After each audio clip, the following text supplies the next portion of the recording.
Welcome to Boom Talk, episode 7. We are here in a temporary warehouse where we've got the bikes in.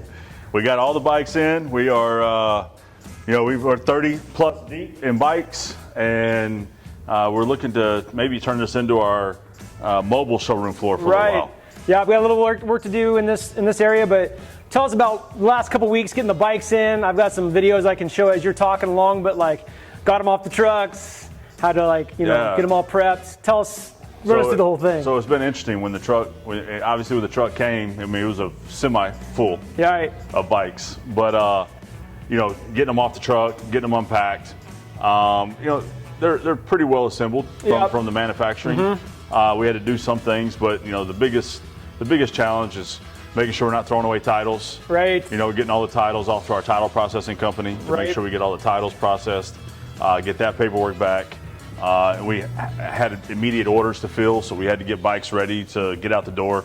Got to deliver one. That was awesome. Yeah. So that's the fun part of it. Now the cool, long-lasting part of it is to build that fan base. Right. Exactly. And so we have the 3 bikes that are our first off the truck models, the EMB 100, 200, and 300. Absolutely. We have some other styles and things that we're going to grow with, but right now this is our starting base. Talk us through this. This is the 300 right here. Let's talk about this one first. Yeah, so we actually have 2 sets of the 300. Yeah. And so we have the Z section and then just the 300. Just the 300, they all 5 look very similar. Right. Ducati-ish style. Ducati style look. Turning heads for sure as I'm riding around. But this bad boy does 115 miles an hour. Yeah. And so that's that 300Z. Right. And then you get into the 300s and they're pushing 75 to 85 miles an hour. Yeah. Up to 95 on the wheelie. Oh, okay. So 95 freewheel. Yeah. This is the 300, and it's a super comfortable ride. It definitely turns heads because anything that's doing 100 miles an hour that you don't hear is incredible. It's got great suspension. It feels great. It has a great sitting position too. It's got more of that Duro sit-up position. Right. So it has Brembo brakes. Right. It's brand. Brand awesome. names. Over here's the 200. Yeah. The 200 is the black one's our original bike. Right. And that bad boy is kind of more of a Kawasaki, like Ninja style. It's got the awesome Darth Vader front. Darth Vader fronts, and it absolute blast to have. It does the whole Darth Vader look on the front. Yeah. You get the Bluetooth mode in it where you pair your phone, and it's a pretty comfortable ride, but it's going to ride a lot like a sports bike. Yeah. Very comfortable, sits upright. Yep. For sure. Yep. And then you move to our glorious 100.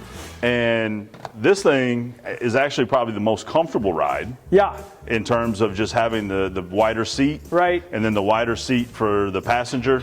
It does make you sit a little bit more like aggressive style instead of upright. So, it is like kind of bombing around town.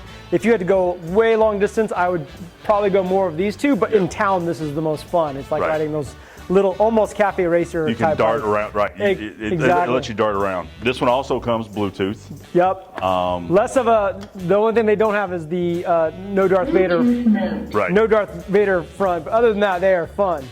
And so what's been cool on these bikes is they all come with the twist throttle.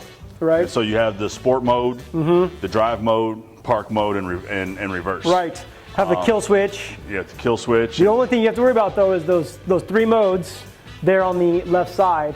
Yep. And then the rest of it's just. And the rest is just go. Just go. Yep. I've been riding around last couple weeks.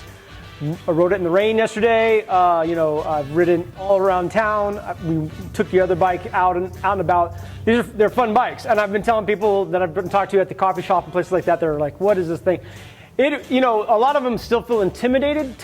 How would you talk to someone who's a little intimidated about these bikes? Yeah, so the easiest way to get over the intimidation is really just to put them on it. Right. And just say, hey, just try it. And everybody that's gotten on it is like, how much? Right. I mean, because it is just that fun. Right. It's that cool. My wife absolutely hated motorcycles. Right. As a matter of fact, she's like, you will never own a motorcycle. And then she's like, now you're manufacturing motorcycles, so there's a problem here. But anyways, I was like, hey, hon, just come ride with me. Right. And she gets on, and we just cruise around the neighborhood a little bit, and she's like, we're actually holding the conversation. Yeah, the ability to talk. The ability to talk, right. and we're able to, just talk about how smooth the ride is and the bike, and something you would not do on a normal bike. Absolutely. I've been taking my daughter on little rides, and my wife would never let that happen on a motorcycle. Yep. She trusts these because in a sense, they're like a powerful scooter, but has the same, like all the same things you love about a motorcycle without the responsibility or fear. Like you don't have to worry about the clutch. You don't have to worry about the heat of the motor. You don't have to worry about like all the maintenance things that can go wrong. It's so like just get on and have a good time that it's ridiculous. Maintenance free virtually. I also love the quietness of it for two reasons. A lot of people say like, loud pipes save lives. That's debatable. I like knowing that I need to be aware that, people don't hear me coming up. But people on motorcycles often assume that someone hears them coming up. A car stereo would blast out a loud pipe and then you get turned into. So it's better to know that, hey, these people don't hear me, so I'm going to, ride very safely. Just like I used to in San Diego on scooters, the same thing. They're not going to hear a scooter. So you just had to be very smart about how you rode them, but that makes you kind of more, I think, aware in the moment, for sure. So I have been more aware. I have not been a motorcycle rider in my life. But I have been more aware in listening to other bikes as I'm on the road.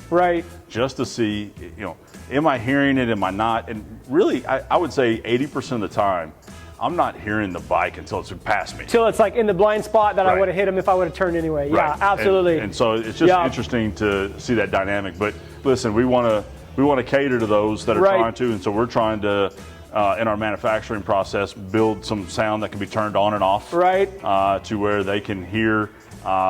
You can play something that lets people either hear the motorcycle on the throttle. Or and the horns are nice the horns are nice and loud. So. We're going to cater to that as well. Yeah, for sure. But yeah, if you've never, for the price point too, I mean, you could have your motorcycle in one of these for fun all day long because the price point's so easy. It's a third of the cost of a regular motorcycle. And a rebate because you're riding an electric motorcycle. Yeah, you're getting the federal rebates, state tax rebates, depending on what state you live in. But no, we're ready to ship these things out. We're ready to have our local Oklahomans come and test drive. We want to have some days where people get to test drive, go out and like have open house test drives. Make a little community. We want to make this into like electric cafe, kind of talk about stuff that's coming up. Of course, you and I will talk about business, podcast style business stuff where you can tell us what you've learned in making this.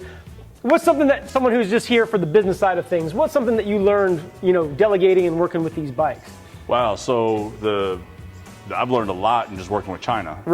And right now, China's kind of a negative word. Hot button. I mean, it is for sure a hot button, and people are like, well, we got to do more American made, and I don't disagree. The issue with trying to do it all overnight is that what you're used to buying at the cost that you're used to buying it at is now going to triple your price unless the corporations get behind it and try to figure out a way to draw down their costs. But they're not going to all suddenly be manufacturing something in China for 30 cents, bring it to America and manufacture it for $1 and still sell it for the same price that they're selling it for. Absolutely. So we've got to get past that. And so some of those negotiations and some of that understanding and how to deal with China, and that you're dealing with them on an opposite time frame than what your business time frame is. So I have two business worlds in my life. I have my China business world and I have my U.S. business world.